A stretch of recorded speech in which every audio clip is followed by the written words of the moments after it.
একটি জলপূর্ণ কলসির ওজন 15 কিগ্রা।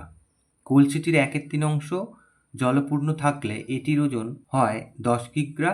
শূন্য কলসিটির ওজন কত?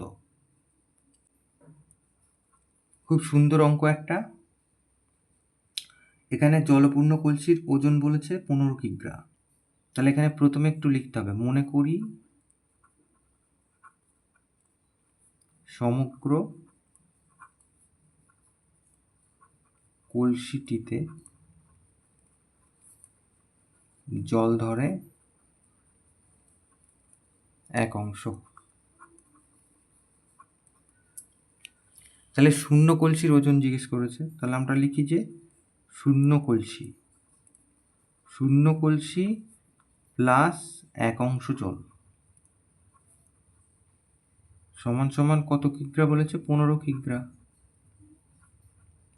আর বলেছে শূন্য কলসি প্লাস যদি 1/3 জল হয় তাহলে বলেছে ওজন হচ্ছে 10 কিগ্রা।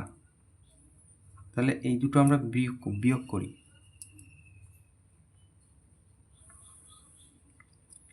তাহলে এখানে বিয়োগ চিহ্ন আর এখানে বিয়োগ চিহ্ন, তাহলে এই শূন্য কলসি এখানেও বিয়োগ চিহ্ন হবে। শূন্য কলসি যদি আমরা এখানে লিখতাম যে শূন্য কলসি, এটা লিখে দিই, তাহলে এই শূন্য কলসি প্লাস মাইনাসে কেটে যাচ্ছে। এখান থেকে আমরা বিয়োগ করলে 1 বিয়োগ 1/3 অংশ, এটা সমান সমান এখান থেকে বিয়োগ করলে হচ্ছে 5 কিগ্রা। 15 থেকে 10 বাদ, তাহলে এইটাই হচ্ছে 5 কিগ্রা। তাহলে এটা মানে কত? তাহলে 3 বিয়োগ 1 এত অংশ সমান সমান 5 কিগ্রা। তাহলে এখান থেকে এটা পাচ্ছি 2/3 অংশ সমান সমান 5 কিগ্রা। তাহলে 2/3 অংশ যদি জল হয়, এগুলো জল, 2/3 অংশ জল, এখানে আমরা জল লিখে দিই।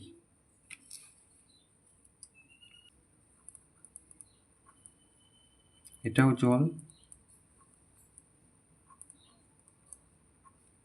আর এটাও জল। তাহলে 1 অংশ জল মানে কত হবে? 1 অংশ জল, তাহলে সমান সমান 5 ভাগ 2/3 এত কিগ্রা।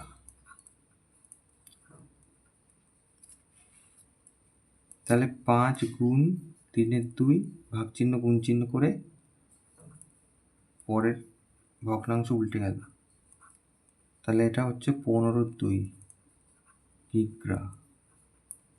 তার মানে হচ্ছে 7.5 কিগ্রা। তাহলে 1 অংশ জলের ওজন 7.5 কিগ্রা পেয়ে গেলাম। তাহলে প্রথম লাইন লিখেছিলাম শূন্য কলসি আর 1 অংশ জল মিলে 15 কিগ্রা। তাহলে এর থেকে এই জলটা বাদ দিয়ে দিলে শূন্য কলসির ওজন পেয়ে যাব। তাহলে অতএব শূন্য কলসির ওজন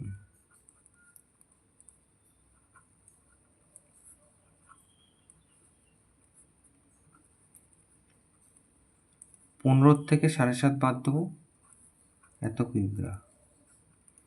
তাহলে 7.5ই হবে, এত কিগ্রা। তাহলে শূন্য কলসির ওজন হচ্ছে 7.5 কিগ্রা। এটা হচ্ছে উত্তর।